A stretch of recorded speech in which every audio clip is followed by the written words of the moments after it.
Chers amis, followers au niveau de toutes les plateformes et surtout abonnés de notre chaîne YouTube, bienvenue dans Match 360. Aujourd'hui, nous recevons en interview une gardienne franco-sénégalaise et peut-être malienne aussi, hein. Aussi. On verra au cours de la discussion. Donc nous sommes avec Tigida Diaby, gardienne du FC Mamers au Luxembourg. Tigida, bonjour. Bonjour. Bienvenue. Ravi d'être là. Ouais, bienvenue dans Match 360. Eh ben, merci. Alors Tigida, si tu devais te présenter, comment tu vas te présenter? Alors, si je devrais me présenter, déjà bonjour à tous. Moi, je m'appelle Tigida Diaby, j'ai 27 ans. Je suis franco-sénégalaise et actuellement gardienne de but au Luxembourg. Donc, le club s'appelle le FC Mamers 32 en première division. Juste ça? C'est bon, hein, je pense que j'ai tout dit déjà là, ça y est. Exactement. Et déjà, Tigida, elle a toujours été gardienne?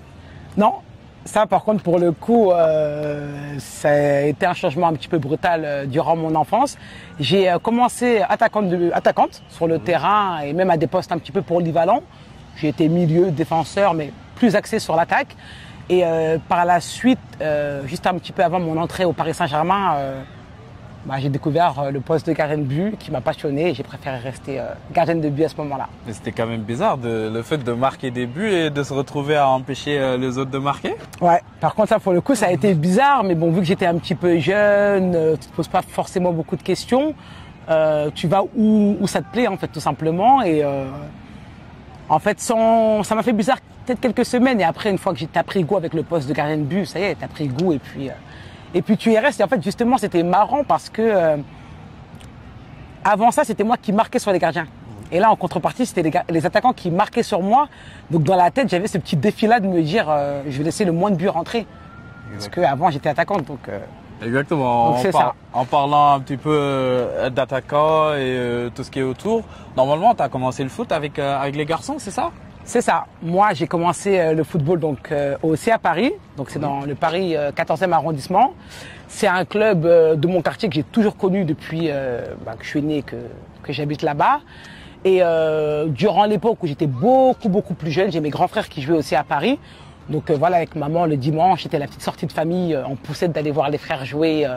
Donc je connaissais déjà tout le monde, hein, les présidents, les coachs. Voilà, on était très connus dans ce club.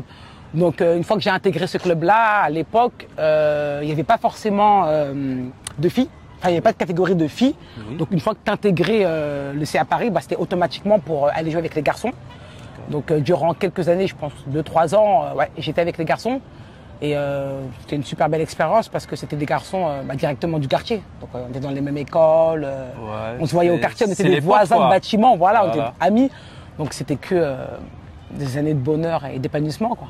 Mais apparemment, tu jouais au foot en cachette parce que ton père, il voulait pas que tu sois une footballeuse. C'est ça. Tu me poses des questions qui réabordent des sujets un petit peu sensibles, mais c'est ça. C'est ça. Pour papa, c'était un petit peu de la vieille école. Les filles ne devaient pas faire du football. C'était un sport qui était considéré pour les hommes, sachant qu'on est du coup des Sénégalais on garde beaucoup nos cultures en fait en nous malgré le fait qu'on soit en France. Et voilà, pour lui, c'était pas possible qu'une fille fasse du football. Donc non, c'est vrai qu'au début, il était un petit peu fermé sur ça. Et comment tu as réussi à te convaincre? Avec beaucoup de communication, oui. Avec beaucoup de regards et de sourires doux. Oui. Donc moi, j'ai beaucoup communiqué avec lui. Ma maman, qui était pour que je fasse du football, a beaucoup communiqué avec lui. Et la personne qui m'a beaucoup aidé et soutenu dans cette transition, ça a été du coup mon coach au Paris Saint-Germain, qui s'appelle Pierre-Yves Baudinot. Oui. Donc c'est lui aussi qui a beaucoup parlé avec mon papa, ils ont beaucoup échangé, et même les habitants du quartier qui disaient laisse-la faire, tant qu'elle est épanouie, faut pas lui prendre la tête, quoi. C'est pas parce qu'il y avait le PSG, parce qu'on se rappelle aussi à cette époque que le PSG prenait une nouvelle dimension dans le football français, et il y avait le foot féminin aussi qui était en plein essor. Ouais, tout à fait. Pas forcément, je te dirais honnêtement, parce que tu m'aurais dit le PSG d'aujourd'hui, je t'aurais dit que oui, mais le PSG d'il y a c'était en 2012, c'est ça? Ouais, plus de 13 ans en arrière, il n'y avait pas autant de visibilité dans le football féminin. Donc mon père, il suivait pas forcément le Paris Saint-Germain. Et après, oui, c'est vrai que ça a un petit peu aidé parce que le PSG, c'est quand même un gros nom, hein, c'est un très gros logo. Donc c'est vrai que ça l'a un petit peu fait changer d'avis, hein, je dirais quand même. Mais c'est pas le Paris Saint-Germain en lui-même qui l'a fait changer à 100% cette idée-là, mais ça en a fait partie. Ça en fait partie, ouais. Et en parlant du PSG, d'ailleurs, comment tu es rentré au PSG? C'était des tests ou ça s'est passé comment? Alors, comment je suis rentré au Paris Saint-Germain? Donc, moi, comme je disais, donc le nom que j'ai dit auparavant, donc Pierre-Yves Vaudinot, qui est une personne juste incroyable, fait partie de mon quartier, habitait à l'époque, ou en tout cas travaillait dans le 14e arrondissement. Donc ça faisait déjà plus de 20 ans en arrière que moi et ma famille le connaissons. Et une fois que j'étais aussi à Paris, en fait, au collège, j'ai intégré, donc à ma 6e, une espèce de sport-études. En fait, il y avait une espèce d'accord avec le CA Paris et mon collège. Et en fait, à chaque fois que j'allais m'entraîner avec le CA Paris, Pierre-Yves Vaudinot était là. Et il a vu en moi, en fait, quelque chose. Il s'est dit, voilà, t'as ce petit truc-là que le Paris Saint-Germain recherche. Donc de là, moi, j'y croyais pas trop. Hein. J'étais jeune, je me suis dit, Paris Saint-Germain, ça reste quelque chose de la télé. Et en fait, c'était lui, en fait, le déclic. Le déclic, vraiment la personne qui nous a mis en accord avec ce club. Et par la suite, le Paris Saint-Germain se sont un petit peu rapprochés de mon dossier, m'ont beaucoup regardé. Et ils ont donné raison à Pierre-Yves Vaudinot, tout simplement. Et j'ai intégré le PSG comme ça. Et tu rentres au PSG, ça se passe bien. Tu rentres en tant que gardienne alors que tu étais attaquante. C'est ça. Déjà, ça a changé beaucoup de choses. Et comment ça s'est passé à l'intérieur au niveau de la formation et tout, surtout quand tu cumulais le sport et les études, c'est ça? C'est ça. Alors, une fois que je suis rentré au Paris Saint-Germain, ça m'a fait un petit... comment dire ça? Ça m'a bouleversé un petit peu parce que tu quittes un club amateur, un club de quartier et tu te retrouves dans une structure où c'est quand même très structuré avec des personnes vraiment mobiles qui savent ce qu'ils veulent. Donc ça m'a un peu bouleversé au début, mais le fait d'avoir l'entourage, la famille qui m'a beaucoup aidé, ça a été une entrée jusqu'à présent, je garde que des bons souvenirs. Ça a été une entrée incroyable. De belles choses et en plus vu que dès le départ en fait je suis rentré en tant que gardienne de but, oui. Donc directement j'ai été formé à ce poste-là, j'ai directement on va dire un peu perdu mes repères et mes sensations de joueuse et je me suis vraiment concentré que sur le fait que je sois gardienne de but et c'est la formation du Paris Saint-Germain qui m'a beaucoup qui a fait de Tigida la gardienne qu'elle est devenue aujourd'hui. Ah oui, là par contre c'est vrai que sur ça je dois beaucoup de choses au Paris Saint-Germain. Exactement. Beaucoup de choses. Et à l'intérieur du PSG, quand tu es arrivé là-bas direct, tu jouais en U16, U17 ou tu es déjà direct avec l'équipe première? Ça s'est passé comment?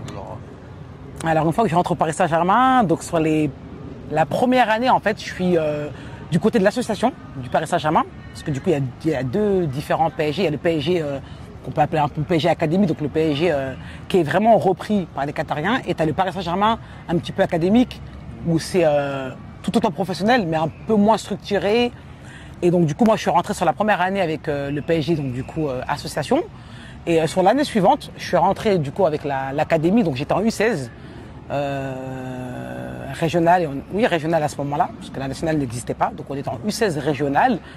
Et tout autant, je commençais à empiéter avec les U19 nationaux, alors que j'avais pas du tout l'âge. Ah, U16 jusqu'à... Mais ouais, j'ai commencé avec les U19 nationaux et du coup, l'entrée s'est super bien passée, j'ai bien été intégré. J'étais entouré de bonnes joueuses qui étaient très compétitrices et on avait un staff juste excellent. Et ça commence à jouer, ça progresse et tout. Et il y a une chose qui t'arrive, ligament croisé. C'est ça. Je commence à me faire une bonne place en U19 nationaux. Je commence à jouer énormément de matchs. Je commence à prendre beaucoup plus confiance en moi qu'auparavant. Je commence à grandir en termes de maturité, de mental. Et malheureusement, quand je commence à vraiment être très très bien au Paris Saint-Germain, je me fais les ligaments croisés donc en 2016. Donc à la reprise au Stade Charletti au mois d'août. Oui. Sur une reprise à l'entraînement. Voilà, tout simplement. J'étais sur le terrain, il y a un ballon qui passe, j'avais le prendre avec le pied, j'ai le genou qui tourne, donc rien d'extraordinaire, donc c'était pas un choc, c'était pas un contact avec quelqu'un. Oui. Et dès que je suis tombé, je savais que c'était les ligaments croisés, je me suis senti, donc voilà, les pompiers qui viennent me chercher. En plus, c'est la blessure que tout footballeur ou footballeuse redoute véritablement. Et ton cas, c'était plus difficile parce que tu prends beaucoup plus de temps à revenir? C'est ça. C'est la blessure que tout le monde redoute et jusqu'à présent, je redoute de me la refaire. Et ouais, c'est ça, c'est que je suis très bien soigné. Je suis suivi par un chirurgien juste au top. La récupération avec le Paris Saint-Germain se passe super bien. Voilà, j'ai un bon staff de kinés, de médicaux, voilà, qui me suivent et le PSG me lâche pas et ça m'a beaucoup aidé mentalement. Et ouais, durant une douche à la maison, tout bêtement, en fait, je perds l'équilibre, je sais pas comment j'ai fait. Et jusqu'à présent, je me pose encore la question et je glisse, voilà, en sortant de la salle de bain. Donc ça faisait peut-être que 5 mois que je m'étais fait opérer, donc c'était encore tout frais. Et le fait de retomber sur le même genou et qui s'est plié d'un coup, donc trop rapidement, bah en fait, je repars sur quasiment le double, quasiment. Donc ouais, je repars sur du temps de récupération. Et ouais, ça m'a valu 1 an, 3 mois, c'est ça? Bah j'ai pas atteint les 3 mois, mais j'étais pas loin, un an et 1 mois que j'ai fait, alors qu'on me disait que comment je revenais bien musculairement, j'avais bien repris. On me disait au bout de 9 mois, 10 mois, ça y est, t'étais en place. Et au final, avec la chute, il m'a fallu 1 an et 1 mois pour revenir. Et mentalement, comment tu as tenu ça? C'était dur. C'était dur. Au début, en fait, tu tiens le coup parce que tu n'y crois pas que tu vas faire 1 an de blessure. Tu te dis qu'au bout d'un moment, ça ira. Et au final, ça a été dur à un moment donné, surtout à la deuxième rechute, parce qu'indirectement, j'avais tous les regards posés sur moi, ou comme si j'avais fait exprès d'être tombé, alors que pas du tout. Et ça commence à être dur parce que tu vois les gens jouer, tu vas assister, encourager ton équipe et tu vois qu'ils jouent et toi tu es avec les béquilles aux abords des terrains. Et à un moment donné où tu as quand même l'entourage qui sont beaucoup là pour toi pendant quelques mois, mais à un moment donné où aussi ils reprennent leur vie, leur travail, leur vie. Donc tu te sens un peu seul. Au bout de quelques mois, c'est vrai que tu te sens seul d'aller chez le kiné, tu te sens seul le soir à la maison dans tes pleurs. Donc il y a un moment où oui, j'ai pas mal flanché. Ah ouais. T'as pas pensé à arrêter? Si, j'ai pensé à arrêter, même plus d'une fois d'ailleurs. Et au final, ce côté-là charnière en moi, cette mentale de lion que j'ai, reprenait le dessus et je me disais, ben non, j'ai perdu une petite bataille, mais la guerre, elle fait que de recommencer. Et j'arrivais en fait à me remettre dedans au fur et à mesure. Exactement, tu commences à te remettre dedans, à avoir de la compétition un petit peu. Et tu changes vers un autre projet. Tu quittes le PSG et tu vas vers Monaco, c'est ça? Pas directement. Directement. Après Monaco, je pars en Ligue 2, donc à Aurillac-Carpajon, donc en D2. C'était un club justement qui jouait le maintien sur l'année d'avant. Donc mon agent avait trouvé ça pas mal pour une première saison d'après les ligaments croisés, de repartir sur une D2 de bas de tableau, de reprendre du temps de jeu, de reprendre confiance en soi. Donc c'est par la suite de Aurillac-Carpajon que j'ai signé à Monaco. À Monaco. Ouais. Et Monaco, juste une saison? Pourquoi une saison? Ouais, pourquoi une saison? Ouais, Monaco, juste une saison. Bah, surtout que j'étais parti moi pour plusieurs saisons. Voilà. L'année s'était bien passée, mais c'était pendant la période du Covid. C'était une année où le championnat, un coup on pouvait le jouer, un coup on était stoppé. Et on ne pouvait pas forcément montrer le meilleur de nous-mêmes. Parce que le coach essayait de faire tourner tel gardien qui jouait d'abord. Sur le match d'après, on n'était même pas sûr de jouer avec tous les restrictions sanitaires qu'il y avait. Donc c'était une saison un petit peu coupée, on n'a pas forcément énormément joué. Donc sur la fin de saison, j'ai le club de la SCAN qui se sont rapprochés de moi. J'ai vu que c'était un club qui était dans le même alentours que Monaco, tout reste en Côte d'Azur. C'était un club qui me proposait un contrat quasiment identique. Et je me suis dit, et avec du soleil, c'est ça? C'est ça, avec du soleil et la plage, très important. Et les marches? C'est ça, et les marches, la promenade des Anglais, c'est ça. Donc j'ai vu que c'était un contrat assez similaire, il n'y avait pas énormément de différence. Et voilà, je me suis dit, bon, allez, je pars à l'aventure juste à côté, la porte d'à côté. Mais c'était pas un choix forcément trop réfléchi, ou c'est pas quelque chose à Monaco qui m'a poussé à partir. C'était moi-même, je me suis dit, allez, une fois avoir fait une année à Monaco, allez, tester Cannes, la porte d'à côté, quoi. Et qu'est-ce que tu retiens de ton passage à Cannes, à Cannes? Alors, ce que je retiens, c'est une progression énorme. J'avais un coach gardien juste incroyable qui prenait le temps de me faire vraiment retravailler certaines de mes défauts, tout simplement, et de continuer à garder mes qualités au top. Donc voilà, très, très gentil, humainement, juste incroyable. Donc on avait un très bon lien, lui et moi. Et par la suite, ce que je retiens, c'est que de bonnes choses. Honnêtement, vraiment de bonnes choses positives. Une équipe complète, gentille. On était vraiment des combattantes tout ensemble. Et on a eu un changement de coach à la trêve hivernale. Donc, Oui. le coach qu'on a eu, donc, était un Sénégalais. Qu'on a eu. Ah oui, ouais. il s'appelle comment? Alors, oh là là. Ah, Ah. ok. Là, je me rappellerai Ok, peut-être après. ouais. Bon, c'était récent quand même, mais bon, là, j'ai un trou. Ouais, Je sais plus comment il s'appelait. Ça me reviendra peut-être tout à l'heure. ouais. Mais en tout cas, ouais, c'était un Sénégalais. Et du coup, il a été là donc de août à décembre. Et en décembre, le club a décidé de se séparer de lui. Voilà, pour diverses raisons, mais surtout par manque, on va dire, d'atteinte aux objectifs. Voilà, ça a été la première cause en tout cas. Et donc du coup, de décembre à la fin de saison, on a eu un autre coach, qui est un ancien footballeur professionnel. Et avec qui c'était pas mal du tout, parce que le fait qu'il soit ancien footballeur, on s'imprégnait beaucoup de lui. On a appris beaucoup de choses avec lui. Donc dans l'ensemble de ma saison, je retiens vraiment que de choses positives. Exactement. Sur l'ambiance, les copines, le championnat. Et un retour à Paris après ça. Et après ça, Saint-Denis. c'est ça. Au RC Saint-Denis. Ouais. Pareil pour le l'AS Cannes, il n'y a pas eu de raison particulière de pourquoi je quitte l'AS Cannes. En fait, tout simplement l'envie de voir la famille, l'envie de continuer à grandir auprès d'eux et pas que ce soit la famille qui vienne tout le temps assister à mes matchs, le trajet, etc. Surtout de Paris au sud. Voilà, là, c'est quand même ça- assez long et loin, donc c'était toujours prendre des week-ends, caler son lundi de repos, enfin voilà, c'était beaucoup d'organisation. Donc je me suis dit, allez, pourquoi pas revenir du côté de Paris. J'avais déjà pas mal de contacts avec des clubs parisiens qui voulaient de moi. Mais moi, je cherchais quand même un club qui est resté en première, deuxième ou troisième division française, donc la D3. Et sauf que l'année où je suis arrivé, le Saint-Denis était en R1. Et les années durant, ils étaient en D2. Et ils sont malheureusement redescendus en R1. Mais le coach, il m'a convaincu sur l'idée qu'en une année, on aurait pu monter. Et c'est ce qui a été fait. Voilà, en une année, donc j'ai été titulaire toute l'année. Et en une année, on est monté en D3. Parce que l'année où on est monté, on devait monter en D2. Oui. Mais la D3 a été créée dans la même année où on devait monter. Exactement. Donc on est monté en Il y a eu D3. changement, oui. Voilà, c'est ça. Et donc on a tenu parole. Hein. On avait promis de monter sur une année et c'est ce qui a été fait. J'ai joué toute l'année et ça a été une saison pas mal pour moi où j'ai vraiment beaucoup mieux repris parce que j'étais de retour aux sources, de retour dans mon confort, de retour auprès de la famille et ça a été une belle transition. Et à part le PSG aussi, c'est le club où tu as passé beaucoup plus de temps durant ta carrière. Donc, c'est ça, 2 années, hein. Oui. 2 années seulement au final. Mais c'est vrai que oui, j'ai quand même pas mal bougé sur différentes années, c'est vrai. Mais oui, j'ai fait 2 années consécutives à Saint-Denis, donc la première année en R1 et la deuxième année en D3, où pareil, j'ai été titulaire numéro 1 sur quasiment toute l'année.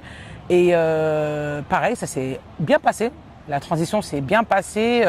On avait déjà un peu nos marques parce que c'était vraiment la même équipe de R1 qui a recommencé en D3 avec quelques recrutements. Mais voilà, dans l'ensemble, c'était vraiment la même équipe. Donc on avait nos bases, on avait nos habitudes, nos automatismes. Donc voilà, ça se faisait naturellement. Et pour une première année en D3, c'était pas mal. Exactement. Alors Tigida, on va parler un petit peu de ta saison au Luxembourg. On va faire un petit peu le bilan, surtout que c'était une première saison dans une ligue différente, dans un niveau différent, j'ai envie de dire. Qu'est-ce que tu retiens concrètement de ta saison au Luxembourg? Ouais, totalement. Ça a été, c'est une saison totalement différente, ça tu peux le dire. C'est un niveau, le plus haut niveau professionnel qui puisse exister, hein, c'est de la Ligue 1. Moi, ce que je retiens, c'est beaucoup de belles choses, beaucoup de souvenirs qu'il faut garder toujours la tête haute, il faut s'endurcir dans son mental, qu'il ne faut pas se laisser aller, il ne faut pas se laisser déborder par les émotions, que les erreurs peuvent parfois arriver et que l'erreur est humaine. Je retiens beaucoup de solidarité en équipe, je retiens une très belle intégration de ma part et de moi en retour envers certaines coéquipières. Je retiens que la Ligue 1, la première division, c'est un très beau championnat. C'est un championnat vraiment professionnel. Et puis je retiens que du positif. Hein, et les performances collectives, ça, faut qu'on en parle parce que déjà, c'était un club qui ne jouait pas les premiers rôles. Là, vous arrivez quand même à finir 6e, surtout 2e en play-off et une finale de Coupe de Luxembourg. C'est quand même reluisant comme bilan au niveau collectif. Totalement. On a quand même un petit peu été surprise. Autour de nous aussi, beaucoup de gens ont été un petit peu surpris. Mais on a réussi à le faire. Donc oui, sur le championnat, on arrive à finir 6e. On n'était pas forcément déçus de ce résultat-là, sachant que c'était quand même une nouvelle équipe. Sur une saison, ils ont eu affaire à 9 recrutements. Donc c'est ce qui est énorme pour ce club-là, des dires que j'ai eus. Et le fait de retrouver des automatismes, de trouver une fixation de jeu, d'apprendre à se connaître. Et avec tout ça, de réussir à finir 6e du championnat, c'est juste incroyable. Sur les playoffs, donc sur la fin de saison, on a réussi à tout simplement sortir vraiment le meilleur de nous-mêmes, sachant que dans la saison on l'a sorti, mais pour les playoffs on a vraiment plus encore creusé dans le peu de sources de réserve qui nous restaient, et on a réussi à finir 2e. On est allé jusqu'en finale de la Coupe du Luxembourg, qui équivaut à la Coupe de France, en jouant contre le Racing. Et pareil, là on n'était pas du tout attendu, parce que de ce que j'avais compris et même lu avant d'intégrer le Luxembourg, c'est que c'était les 2 premières du championnat qui se rencontraient tout le temps en finale. Et là, en fait, on a réussi à changer la donne, à changer l'habitude que tout le monde avait pris, donc d'aller jusqu'en finale de la Coupe du Luxembourg. Exactement. Et niveau personnel aussi, tu étais titulaire indiscutable. Tu as fait presque tous les matchs. C'est ça. J'ai été titulaire quasiment à tous les matchs, en tout cas du championnat. Le coach a un petit peu fait tourner sur les matchs de coupe, sur les premiers tours de coupe où on jouait contre des divisions vraiment inférieures à nous sur les premiers tours. Voilà, il fallait faire tourner, laisser un peu de temps de jeu à la gardienne numéro 2 qui a été là du début à la fin et qui m'a même beaucoup soutenu. Donc voilà, il a un petit peu fait tourner, je pense, sur 2 matchs à l'année, mais oui, sinon sur tout le temps restant de l'année, ouais, j'ai été titulaire indiscutable. Et si tu devais comparer le niveau de la France que tu as connu avec plusieurs divisions, notamment plusieurs structures aussi différentes, j'ai envie de dire, avec le Luxembourg, tu vas dire quoi? Je dirais, parce que c'est une question qu'on me pose très souvent, même intimement sur les réseaux sociaux, je reçois des messages de filles qui sont intéressées par l'étranger et qui me demandent très souvent la comparaison. Très honnêtement, j'ai un peu du mal à me positionner sur cette question parce que on va dire que le football c'est un sport, mais on peut aussi avoir une vision totalement différente, déjà d'une part, et second temps, en fait, notre championnat il est tellement homogène, il est tellement, ça n'a pas le même niveau. En fait, je te dirais qu'en fait, sur un match de la première, donc de l'équipe qui a fini premier dans notre championnat avec le numéro 2, c'est très costaud, je pourrais te dire que c'est milieu de tableau des deux. Mais l'équipe première qui joue contre le dernier du championnat, en voyant le match, tu vas te dire, mais c'est quelle catégorie équivaut à la France? Donc en fait, c'est très mélangé, c'est pas encore assez développé pour pouvoir vraiment se positionner et trouver une équipe équivalente en France, mais je te dirais que c'est quand même... c'est homogène. C'est homogène, mais sur certains matchs, ça restera de la milieu des deux quand même. Exactement. Et sur d'autres matchs, pas du tout. Donc là, on a assez parlé du club, on va quand même aborder... le sujet de la sélection nationale. Tigida, tu as aussi des origines maliennes. De tes arrière-grands-parents, j'ai envie de dire. C'est ça. Voilà, tu as été contacté à une certaine période pour jouer avec le Mali. Il n'y avait pas de contact du Sénégal parce que voilà, ton nom ne sonnait pas un petit peu sénégalais, j'ai envie de dire. Même si tu es une Sénégalaise pure souche. Pure. Donc voilà.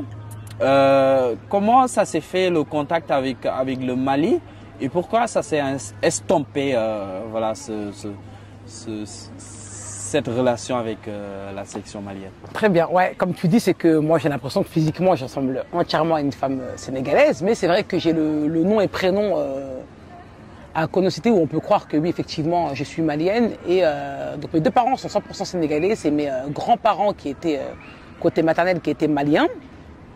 Et alors avec le Mali, comment ça s'est fait? C'est que j'ai été rapproché d'un premier temps par un ami à moi qui s'appelle Souleymane, qui à la base n'a rien à voir avec le football, mais qui connaît assez personnellement le staff malien. Donc c'est lui d'abord en premier abord qui m'avait contacté via les réseaux pour en parler.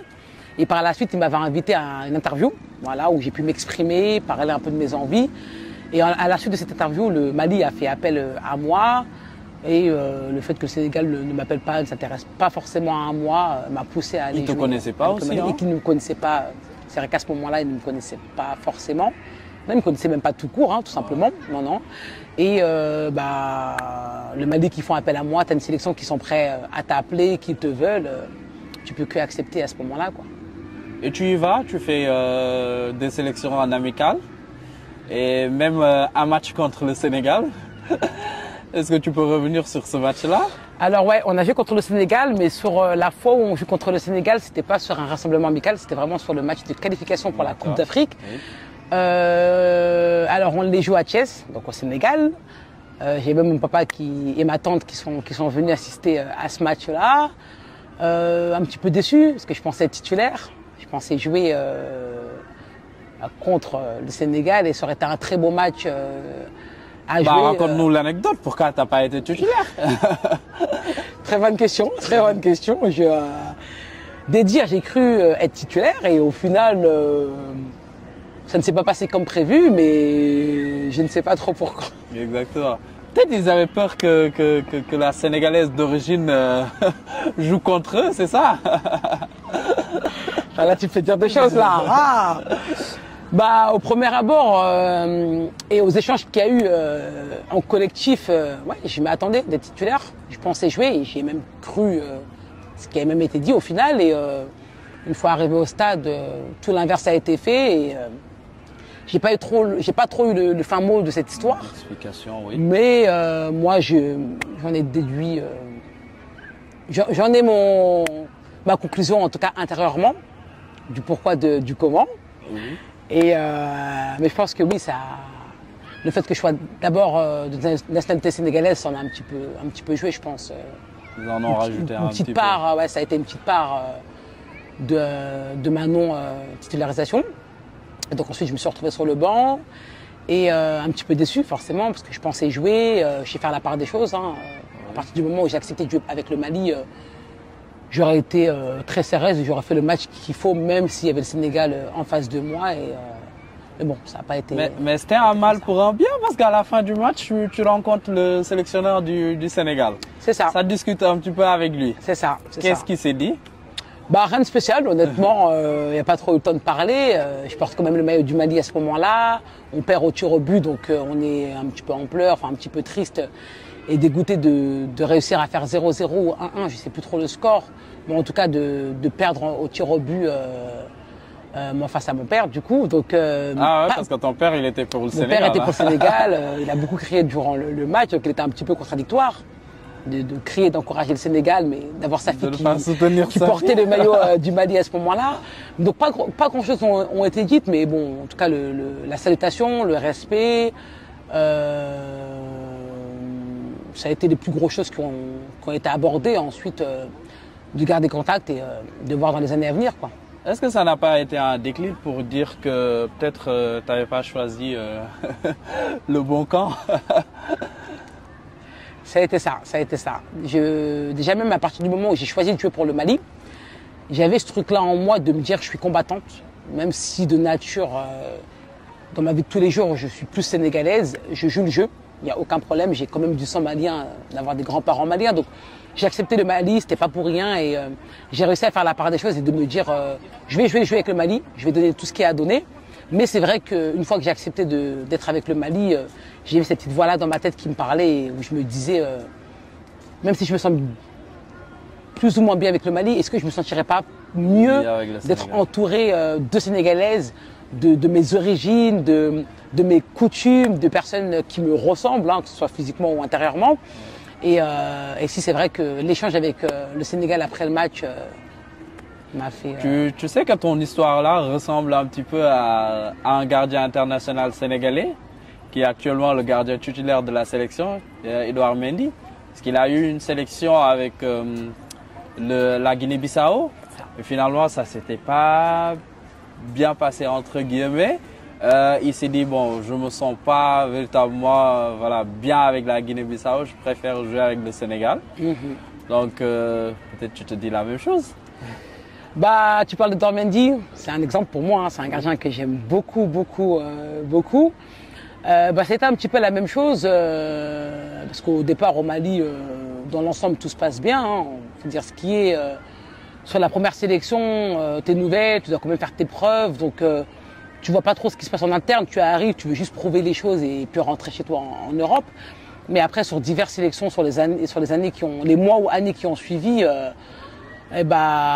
Tu comprends que ce que d'autres anciennes ont pu dire s'avère vrai, hein, était véridique. Et il y avait quand même eu pas mal de manquements, pas mal de choses sur lesquelles ils passent complètement Quels sont ces manquements-là? À côté. Le manquement, c'est, je pense que tout le monde le sait sur l'Afrique, il y a pas mal de problèmes. C'est les manquements financiers, déjà pour commencer, parce que on n'est pas payé tout simplement. Il faut dire ce qui est, ou on est payé sur des sommes qui ont rien à voir avec ce qu'on devait toucher, mais en globalité, voilà, on n'est pas payé alors que ça reste une structure, ça reste un monde professionnel.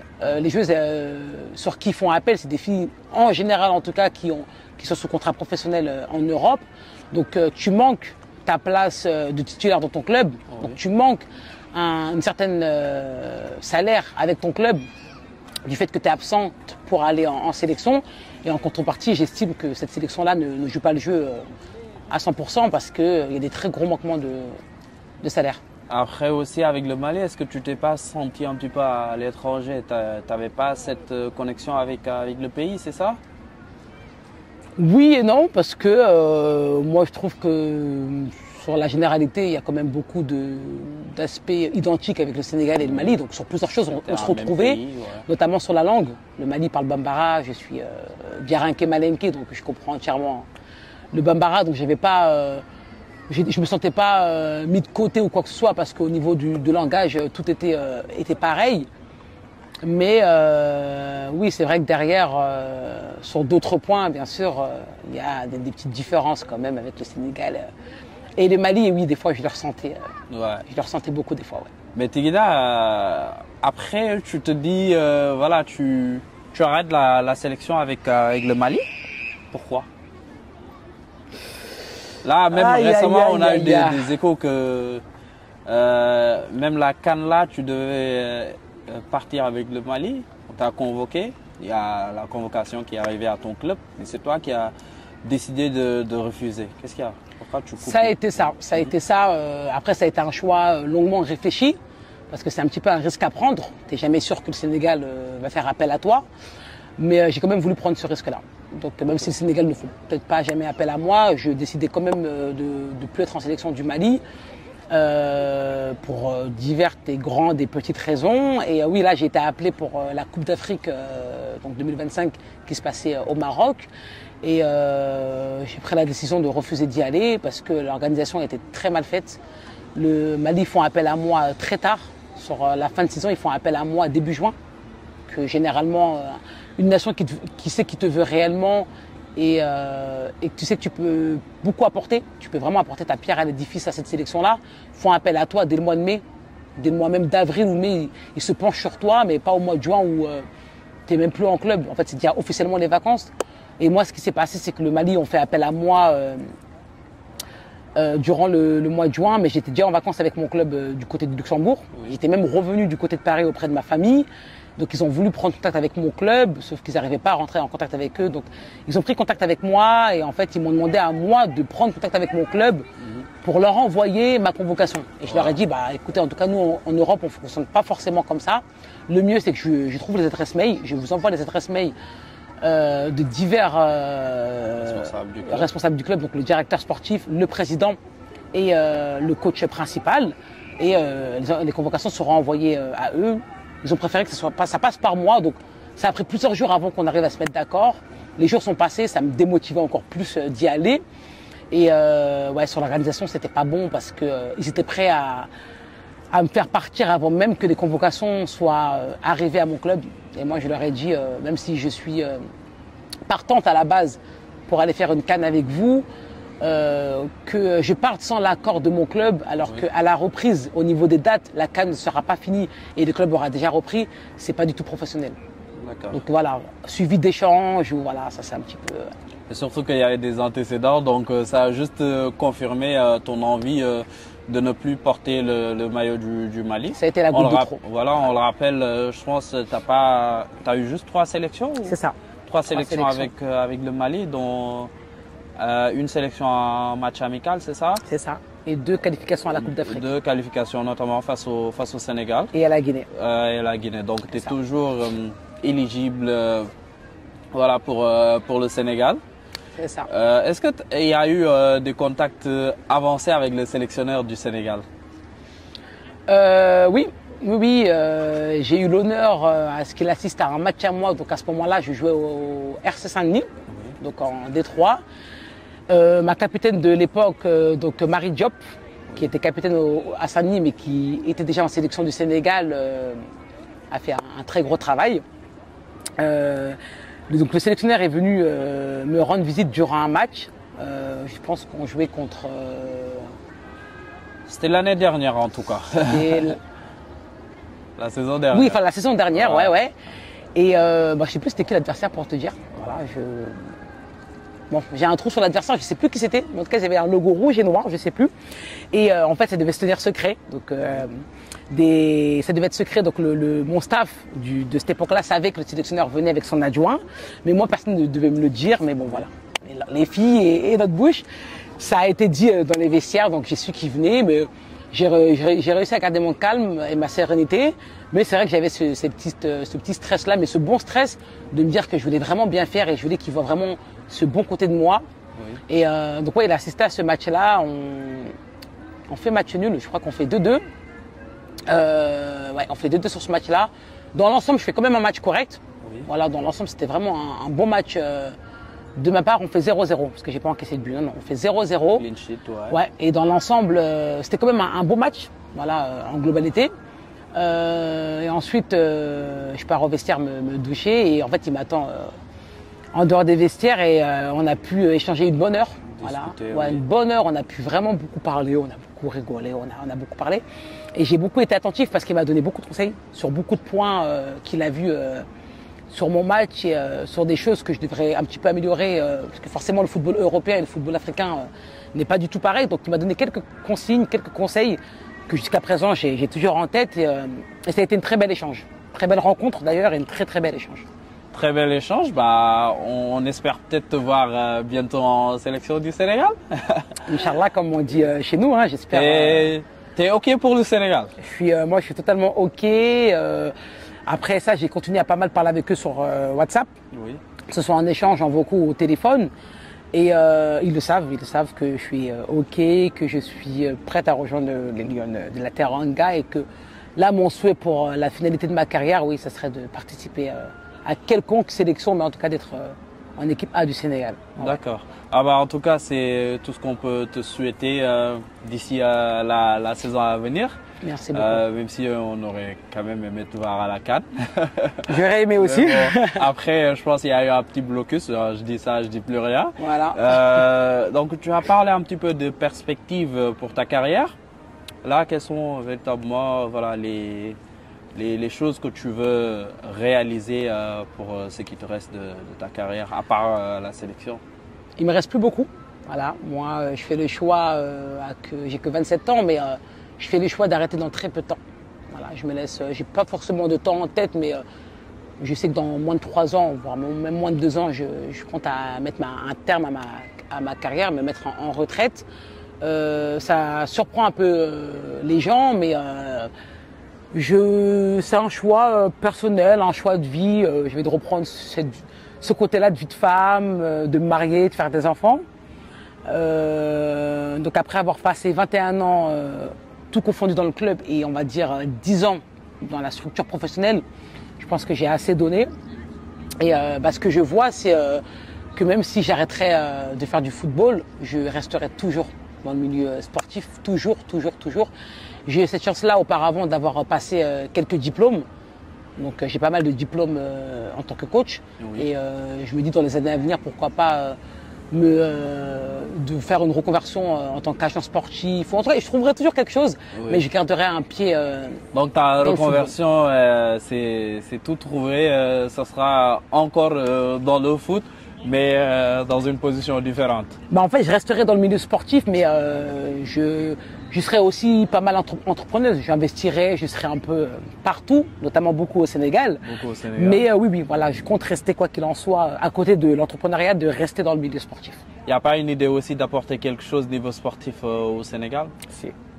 Ouais, j'ai déjà une petite idée, je suis déjà en échange avec des gens là-bas et ce qui me facilite beaucoup, c'est que j'ai mon papa, moi, qui vit au Sénégal, donc j'ai cette facilité à rentrer en contact avec des gens ou que des gens se déplacent directement et voient directement mon papa au Sénégal. Mais oui, j'ai plusieurs idées. Ouais. Après le foot? Après le foot. Bah, on attend avec impatience Ouais. sur Match 360. Peut-être une petite dernière question. Le foot féminin est quand même assez différent du foot masculin sur beaucoup d'aspects. Énormément. Et il y a une question qui se pose souvent, c'est sur l'aspect financier. Parce que là, tu as parlé tout à l'heure d'investissement et tout. Mais est-ce que véritablement une footballeuse gagne bien sa vie? Alors véritablement, je vais te dire oui et je vais te dire non. C'est malheureux, en tout cas en France, le football féminin n'est pas encore assez développé sur ce point-là. C'est toujours les mêmes clubs, donc les clubs de première division au tableau où voilà, les filles elles sont vraiment payées à 100% et elles vivent vraiment du football et elles touchent vraiment des sommes qui dépassent de grosses sommes, je dirais quand même. Oui. Encore une fois que je ne compare pas aux hommes, parce que moi j'estime que les filles c'est les filles et les hommes c'est les hommes, mais après en globalité, encore une fois c'est aussi homogène. Hein. Oui. Tu as malheureusement des filles même en seconde division qui travaillent à côté du football. Oui. Et je trouve ça vraiment aberrant quand en Ligue 2 tu dois travailler à côté. Mais toi c'est 100% football. Moi sur mes années précédentes j'ai été payé à 100% dans le football. Ouais. Super. Je pense que ce qui m'a beaucoup aidé, c'est que une fois que sur ton CV il y a écrit que tu as été formé au Paris Saint-Germain, oui. Tu arrives toujours en fait à avoir un bon contrat, ouais, un bon salaire, un bon contrat. Ouais. Exactement. Donc nous sommes arrivés à la fin de cette interview sur Match 360. Tigida, peut-être on te laisse ton petit mot de la fin. Bah, ravi de vous avoir rencontré. Vous avez l'air d'être des personnes super formidables. J'ai passé un bon moment et puis le mot de la fin, c'est gardez toujours la tête haute, soyez sûr de vous, ne vous laissez pas avoir par les paroles ou ne changez pas d'avis si vous avez un truc en tête qui vous pose. Foncez, croyez en vous, croyez en vos rêves et ce qui est possible chez l'un sera possible chez vous. En tout cas, merci beaucoup. Moi, de mon côté, je vais remercier Marcel Sambou au cadrage, comme d'habitude, le boss. Il y a aussi Magor qui nous aide pas mal dans tout ce qui est coordination et tout comme Ibou et tout. Donc nous vous donnons rendez-vous très prochainement sur Match 360 pour d'autres interviews. Abonnez-vous et surtout partagez le maximum possible parce que c'est le meilleur moyen véritablement de mettre votre pierre à l'édifice. Parce que tout ce qu'on fait, c'est pour vous, chers abonnés et followers. Merci beaucoup.